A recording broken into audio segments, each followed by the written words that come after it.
Price Lord. எல்லாருக்கும் சோத்திரம். பிரியமானவர்களே, இந்த ஜீசஸ் எயிட்டு கால் யூடியூப் வழியாக பார்க்குற என் சகோதர சகோதரிகளுக்காக கர்த்தரை சோத்திருக்கிறேன்.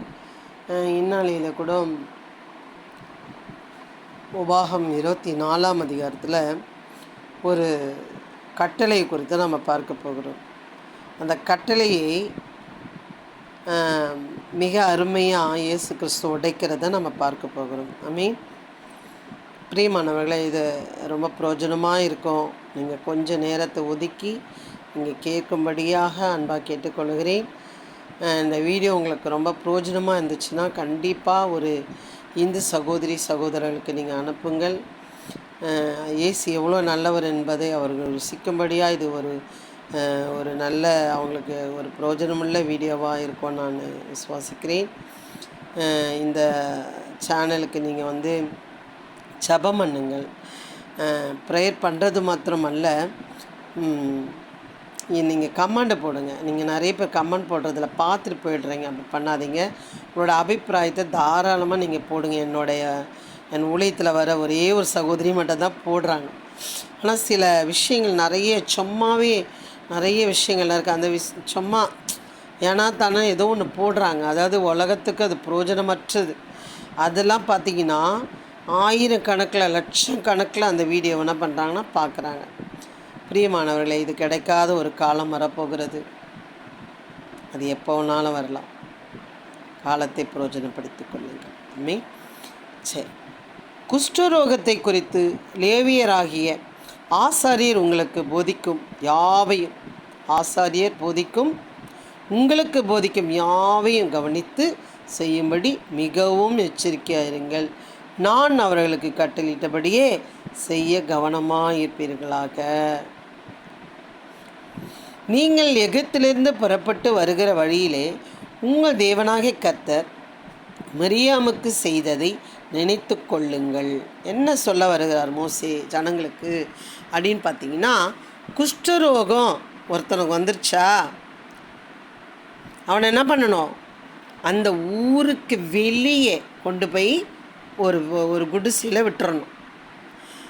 7 நாளுக்கு அப்புறம் பார்க்கணும் அது குஷ்டரோகம் தானா, இல்லை சோரியாசஸா, இல்லைன்னா தேம்பலா அப்படின்னு பார்த்து அது அப்படி இல்லைன்னா அவங்கள என்ன பண்ணிடணும்? மறுபடியும் ஊருக்குள்ளே கொண்டு வரணும்.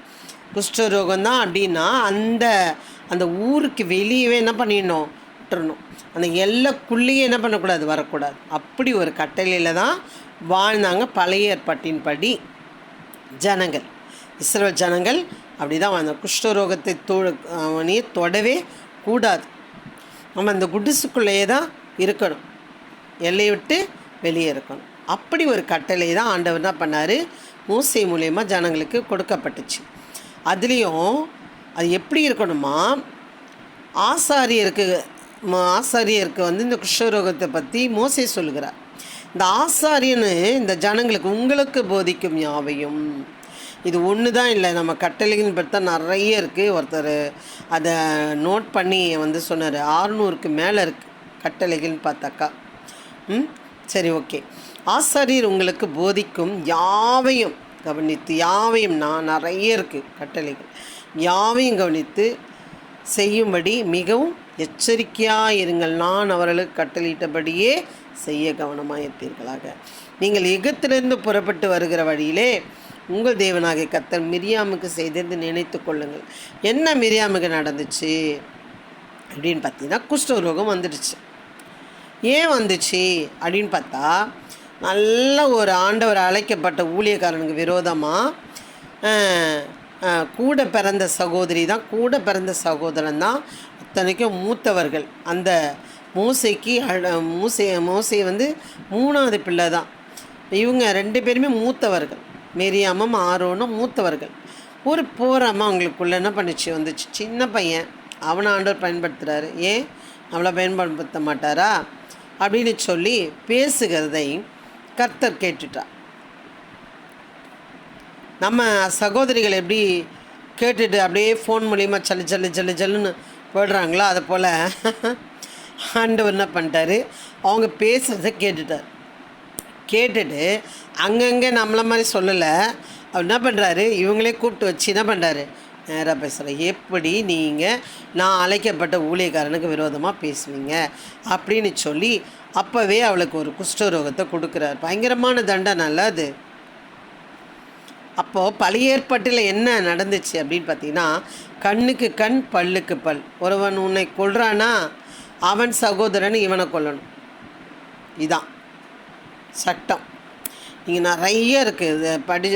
இதைப்படிலாம் நியாயப்பிரமாணத்தின்படி இப்போ இருந்ததுன்னா ஒருத்தர் கூட கிறிஸ்தவர்களாக மாறவே முடியாது. சான்ஸாக இல்லை. அவ்வளோ இருக்குது. இப்போ இருக்கிற ஆச்சாரம் புனஸ்காரம் பூஜைன்றாங்களா, அதெல்லாம் ஒன்றுமே இல்லை. அவ்வளோ இருக்குது பிரியமானவர்களே. அப்போ அந்த மிரியாமை கொண்டு போய் எல்லைக்கு வெளியே விட்டுறாங்க. 7 நாள் இருக்கட்டும், அவள் வெளியே இருக்கட்டும். அப்போ ரொம்ப கெஞ்சுறாரு மோசே. கெஞ்சி அழுகும் பொழுது சுகம் பெற்று வருகிறாங்க. அப்புறம் மரித்து போகிற வழியில் அவங்க மரித்து போகிறாங்க. அடுத்தது ஆரோன் மரிக்கிறார், அடுத்தது மோசே மரிக்கிறார். பிரியமானவர்களே, என்னென்னா அப்படி அந்த குஷ்டரோகத்தை தொடவே கூடாது, பார்க்கவோ கூடாது, அந்த ஊரில் இருக்கவும் கூடாது. இதை ஆண்டவராகிய இயேசு கிறிஸ்து மிக அருமையாக எப்படி உடைக்கிறாரு என்று நம்ம பார்ப்போமானால் என்று பார்ப்போமானால் நம்ம மத்தேயுக்கு என்ன பண்ணணும், வரணும். மத்தேயுவில் என்ன பார்க்குறோம் அப்படின்னு பார்த்தீங்கன்னா, மத்தேயுவில் 10ஆம் அதிகாரத்தில் நம்ம பார்க்குறோம். என்ன பார்க்குறோம்? இயேசு கிறிஸ்து வந்த பிறகு சொல்கிறாரு, சீஷர்களை கூப்பிட்டு 12 சீஷர்கள், இதில் மேலே படிச்சிங்கன்னா உங்களுக்கு தெரியும். 12 சீஷர்களை கூப்பிட்டு நீங்கள் போய் என்ன பண்ணுங்க, காணாமல் போன ஆடுகளாகி இஸ்ரவேல் வீட்டார் இடத்துக்கு போங்கள். காணாமல் போன ஆடுகளாகி இஸ்ரவேல் வீட்டாருக்கு போங்கள். அவங்க அந்த ஐக்கியத்திலேயே இருக்கிறாங்க. அதனால தான் அவர் சொல்கிற, காணாமல் போன ஆடுகளுக்கு இஸ்ரவேல் வீட்டாரத்துக்கு போங்கள், போகையில் பரலோக ராஜ்யம் சமீபத்து இருக்கிறது என்று பிரசங்கிங்க. போகையில் அவங்களுக்கு என்ன பண்ணாங்க, முதல்ல பரலோக ராஜ்யம் சமீபமாக இருக்கிறது என்று எப்போ 2025 வருஷம் முன்னாடி சொல்லியிருக்கிறார் ஆல்ரெடி. அப்போவே பரலோக ராஜ்யம் சமீபமாக இருக்கிறது என்று பிரசங்கிங்க. வியாதி உள்ளவர்களை சொஸ்தமாக்குங்கள். ஓகே, வியாதி உள்ளவர்களை சொஸ்தமாக, குஷ்டரோகிகளை சுத்தம் பண்ணுங்கள். பழைய ஏற்பாட்டில் என்னது, தூர போகணும், பார்க்கவும் கூடாது, தொடவும் கூடாது, அந்த ஊருக்குள்ளேயே இருக்கக்கூடாது. அப்படி ஒரு சட்டத்தை ஆண்டவர் என்ன பண்ணுறாரு, உடைக்கிறார். வியாதி உள்ளவர்களை சொஸ்தமாக, குஷ்டரோகிகளை சுத்தம் பண்ணுங்கள். கை தொட்டு என்ன பண்ணணும், சுத்தம் பண்ணுங்கள். மரித்தோரை எழுப்புங்கள், பிசாசுகளை துரத்துங்கள், இலவசமாக பெற்றீர்கள் இலவசமாக கொடுங்கள். பிரியமானவர்களே, நான் இந்த வார்த்தை எவ்வளோ உண்மை தெரியுங்களா? எத்தனையோ குழந்தைங்களுக்கு அந்த காற்று கருப்பு அப்படி சொல்லுவோம் இல்லையா? நம்ம தமிழ்நாட்டில் அது நிறைய உண்டு. அந்த மாதிரி பிள்ளைகள், பிசாசு கட்டில் ஆகப்பட்ட பிள்ளைகளுக்கு, ஏஜ் அட்டன் பண்ணாத பிள்ளைகளுக்கு நான் சொல்கிறது 20க்கு முன்னாடியே சொல்கிறேன், 2020க்கு முன்னாடியே சொல்கிறேன். சில பிள்ளைகளுக்கு நாங்கள் ஜெபம் பண்ணி பிசாசு ஓடுகினதை நாங்கள் பார்த்தோம். அது காசு கொடுத்தோ அவங்க கிட்ட நாங்கள் வாங்கியோ இல்லை நாங்கள் கொடுத்தோ அதை என்ன பண்ணலை, ஓட்டலை. இயேசுவின் நாமத்தினால அது என்ன பண்ணிச்சு, ஓடி போனது. பிரியமானவர்களே, மரித்தோர் எழுப்பினார்களா? எழுப்பினார்கள். குஷ்டரோகிகளை சுத்தமாக்கினார்களா? சுத்தமாக்கினார்கள். வியாதியுள்ளவர்களை சொஸ்தமாக்கினார்களா? சொஸ்தமாக்கினார்கள். பரலோக ராஜ்யம் சமமாக இருக்கிறது என்று பிரசங்கிக்கிறார்களா? பிரசங்கிக்கிறார்கள். பிரியமானவர்களே, பிசாசுகளை துரத்தினார்கள். இதெல்லாம் காசு கொடுத்தோ இல்லை காசு வாங்கியோ என்ன பண்ணலை, செய்யலை. இலவசமாக பெற்றீங்க. இது இலவசம். இயேசுவின் நாமத்தினால போனாது போகும். இலவசமாய் கொடுங்கள். அவர் வரங்களை இலவசமாக கொடுக்கிறார். மந்திரவாதி எதையோ செஞ்சு தன்னை பலப்படுத்தி கொண்டு அவன் என்ன பண்ணுறான், மந்திரம் பண்ணுறான். அது இல்லை. ஆண்டவர் இலவசமான வரங்களை கொடுக்குறார், இலவசமான பாவத்தை தீர்க்கிறார், இலவசமாக சுகத்தை தருகிறார், இலவசமாக தலைமுறை சாபங்கள் நீங்கப்படுகிறது, இலவசங்க பரலோக ராஜ்யம் போகிறதுக்கு. இதை யாருன்னா மிஸ் பண்ணுவாங்களா? ப்ளீஸ் சகோதரிகளே, இதை பார்த்து கொண்டிருக்கிற என் சகோதரி சகோதரர்களே, வயதான மூப்பர்களே, பரலோக ராஜ்யம் சமயமாக இருக்கிறது. எப்போ 2025 வருஷம் முன்னாடி, இப்போ இன்னும் சமயமாக இருக்கிறது. அவர் சொன்னதெல்லாம் நடந்து கொண்டிருக்கிறது.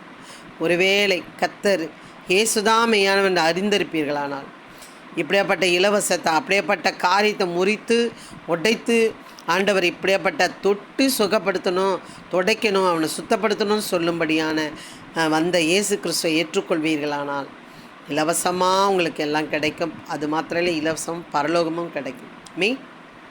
இந்த மெசேஜ் உங்களுக்கு ரொம்ப பிரயோஜனமாக இருந்தால் மற்றவர்களுக்கு ஷேர் பண்ணுங்கள். நீங்கள் நிறைய பேர் மறந்துடுறீங்க, கமெண்ட் பண்ணுங்கள், என்கரேஜ் பண்ணுங்கள், இதுக்காக ஜெபம் பண்ணுங்கள். God bless you. கர்த்தர் உங்களை ஆசீர்வதிப்பாராக. அல்லேலூயா.